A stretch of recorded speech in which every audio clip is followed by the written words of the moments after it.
Surajpur police ने chit fund company के नाम पर 30 करोड़ रुपए का घोटाला करने वाली कंपनी के संचालक को गिरफ्तार किया है। दरअसल यह पूरा मामला साल 2016 का है, जब सूरजपुर जिले में PSCL कंपनी के नाम से लोगों ने शिकायत दर्ज कराई थी। यह चिटफंड कंपनी पैसा दोगुने करने के नाम पर उनसे करोड़ों रुपए का गबन किया है, जिसके बाद पुलिस ने मामला दर्ज कर जाँच शुरू की तो पता चला कि इस कंपनी ने दर्जनों लोगों से लगभग 30 करोड़ रुपए की ठगी की है, जिस पर कार्यवाही करते हुए पुलिस ने पहले ही 3 डायरेक्टरों को गिरफ्तार कर जेल भेज दिया था। लेकिन एक आरोपी जोगिंदर टाइगर लगातार फरार चल रहा था। इसी बीच पुलिस को जानकारी मिली कि जोगिंदर किसी अपराध में कवर्धा जेल में बंद है, जिसके बाद सूरजपुर पुलिस ने कोर्ट से प्रोडक्शन वारंट जारी कर उसे हिरासत में लेकर कोर्ट में पेश किया था।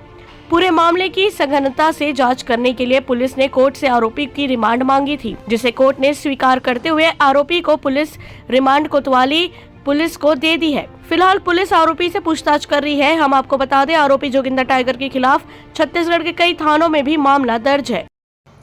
PSL India limited chit fund के नाम से वर्ष 2016 में थाना सूरजपुर में अपराध पंजीबद्ध हुआ था, जिसमें लगभग 12,000 हितग्राहियों की 30 करोड़ रुपए की धोखाधड़ी PSL कंपनी द्वारा की गई थी, जिसमें पूर्व में 3 डायरेक्टरों की गिरफ्तारी की जा चुकी है।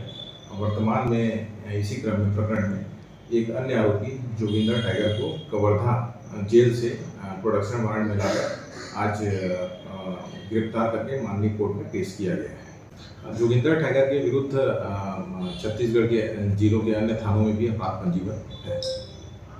सूरजपुर से विष्णु कसेरा की रिपोर्ट।